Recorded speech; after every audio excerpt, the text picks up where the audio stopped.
Chapter 1377, Crazy Ravings. Countless demonesses of varying sizes brought with them the destruction of all matter, causing the scene of the entire Hornisus mountain range to develop in the direction of turning into a huge stone sphere.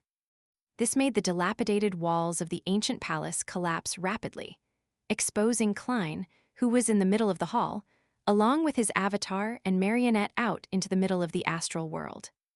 Just as the python-like black tentacles were about to rush into the palace, a crimson moon rose up like a scene from the apocalypse. In the perimeter of the hall that was bathed in moonlight, a cluster of wheat instantly grew out. There were flowers, mushrooms, and trees. They intertwined with each other, layer by layer, sealing the palace that belonged to Antigonus.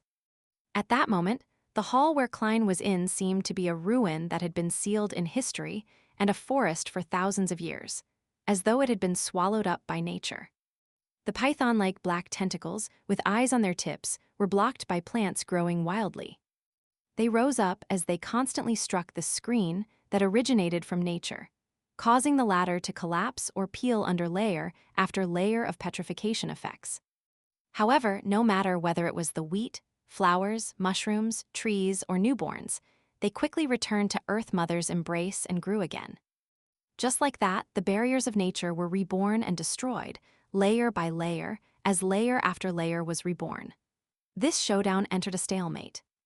Earth Mother, who controlled the moon's uniqueness, fended off primordial demoness Cheek. At this moment, a light that couldn't be seen by most beyonders landed from high above and crashed into the barrier of nature that used plants as a foundation. The light didn't have a physical body, as though it was formed from a flux of massive and miscellaneous information. In its illusory form, it tore through the gaps between the plants, like a torrent heading straight for Klein, who was about to retrieve the translucent mask. Hidden Sage. At this moment, a blurry light shot out from the void, revealing picture-like projections around Klein. Some of them recorded the helplessness and misery humans felt when facing supernatural beings. Some of them used an epic-like brush to reenact the scenes of humans using their own bodies as experiments to attempt fusing with beyonder ingredients to obtain strength and save the race. Some described the unique cultures and traditions due to a black emperor, while others carried various viewpoints, books, and inventions. Some resembled the dawn of the present world, starting from the massive machinery that spewed steam, buildings that rose higher and higher, and clothes that made movement easier. The contents made the seemingly thin painting exude a heaviness. This was because they bore the inspiration and development of civilization, of human society at different stages. Back then, the god of craftsmanship didn't properly digest the sequence 1 civilization enlightener potion before advancing to sequence 0 due to various reasons. He maintained his rationality and lucidity. However, this made him have to focus more on resisting the madness and inclination towards losing control. Amongst the 7 orthodox gods, he was slightly weaker than the other existences. The reason why the Church of Steam was the weakest orthodox organization was that, apart from having the shortest history and the least heritage, its corresponding god was also not in the best of conditions.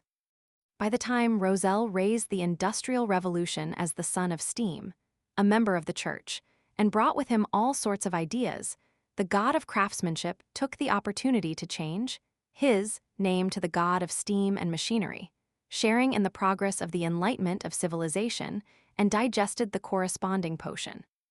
As a true god in a neighboring pathway, he eventually chose to stand on the orthodox deities' side after the hidden sage chose to be Klein's enemy. The terrifying flood of information crashed into the illusory pictures and rapidly expanded, attempting to crack the cage. However, the tens of thousands of years of civilizations were thick and vast. The history left behind by generations of humans that numbered hundreds of millions was so vast and magnificent. It was enough to contain the information flux of the hidden sage. When the hidden sage tried breaking through the limitations of the god of steam and machinery, in the hall of the Antigonus Hall that was sealed by layers of plants, Klein extended his slippery and strange tentacles to grab the translucent mask that represented the fool's uniqueness before moving it towards his face. Just as the mask covered Klein's face, numerous figures appeared around him. Some of them were men wearing postman uniforms. Some were ordinary birds, while others were microbes that couldn't be seen with the naked eye. There were hundreds or thousands of them. The hall that only had corpses hanging in the air suddenly became crowded. And the commonality of these figures was that they wore crystal monocles, or had a circular emblem of different colors in the same position. Ammon. The avatars of Mr. Error Ammon. It was unknown if they had used the primordial demonesses or the hidden sage's attacks to open a back door and use a loophole to secretly arrive near the target. Looking at Klein, who had just put on the translucent mask and was beginning to accommodate the fool's uniqueness, these Ammons revealed a smile at the same time. They opened their mouths and said words that ordinary people wouldn't be capable of understanding. These words intertwined and formed terrifying and crazy ravings. You overlooked the primordial demoness. For her, Medici, who has only recovered to sequence 1, is no threat at all. Her greatest wish right now is to immediately produce a Lord of the Mysteries and open the seal of the Western continent, allowing her to have a chance of finding the City of Calamity. It's obvious that, compared to you, I'm the better choice. You're too weak. Heth, are you still waiting for the Mother Tree of Desire or the Mother Goddess of Depravity to provide you with help? It's useless. I placed the first blasphemy slate into the fog sea and placed it near the abyss's entrance, not far from that primitive island. Also, the enhanced seal brought about by the corresponding authority of doors, and half of the Lord of the Astral World's control towards the world barrier, prevents any outer deity from being able to have their powers penetrate inside for a short period. And without the influence of the outer deities, the dark side of the universe and the chained god currently do not wish to interfere in the battle of gods. They would rather seize this opportunity to escape their restraints. They also wish that a Lord of the Mysteries would be born as soon as possible to help them escape from the predicament, if it wasn't for the fact that stirring them would also trigger the outer deity corruption in them.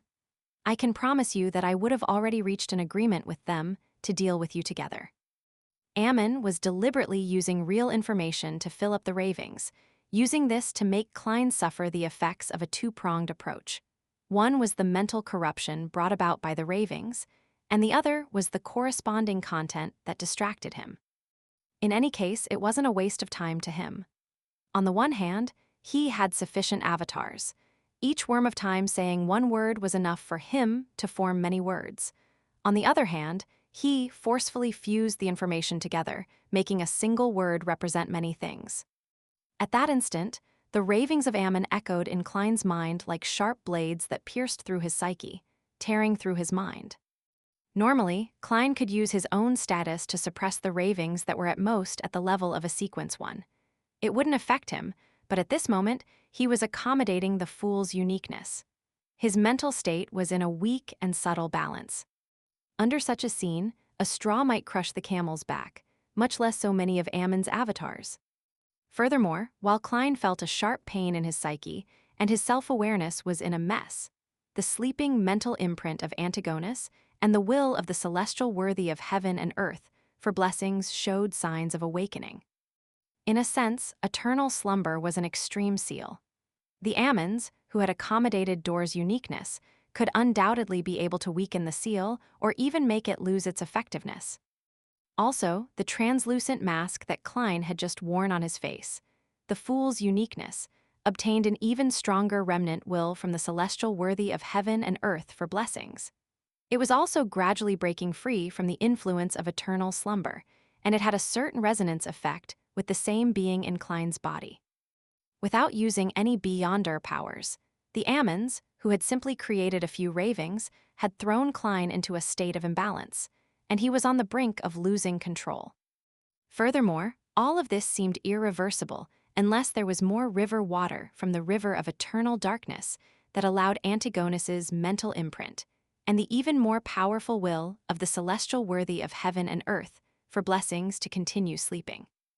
But at this moment, even if there was still the river water of the river of eternal darkness, the Evernight goddess wasn't able to divert her attention. This was because she was trying her best to suppress the dual pathway true god Ammon. From this point of view, the Ammons were deliberately sacrificing their true body to stall the Evernight goddess, to create an opportunity for the avatars to destroy Klein's ritual. This was a little risky, but the result looked pretty good. At that moment, Klein's pocket lit up. The light was a pale golden color like sticky syrup. It instantly enveloped the surrounding area. Illuminated by this light included Klein and his avatar, as well as the book that was suddenly thrown over by the distant marionette. 002 Trunsost Brass Book. The sealed artifact extended its body in midair. As it bathed in the pale golden light, a rule suddenly appeared on the blank page. It was completely different from the repeated laws from before. Speaking is prohibited here. Ammon's avatars kept opening and closing their mouths, but they could no longer make a sound. A line appeared under the previous rule an instant later. Attacking each other is prohibited here. Puh! The Trunsost brass book fell to the ground and spread open by Klein's feet. Under the illumination of the magic wishing lamp, it actually managed to break free from the repeated cycle from before, and it set up rules that were beneficial to Klein. With just a glance, the Ammons made different responses. A portion of them adjusted their monocles, and together, they raised their right hands and gently clenched it, using the corresponding authority to strengthen the seal. On the Trunsost brass book, a line of text before those rules gradually formed. All the following rules are ineffective. Another portion of Ammon's locked onto Klein, who was on the boundary of losing control. Not being able to attack him didn't mean that stealing and gifting were prohibited.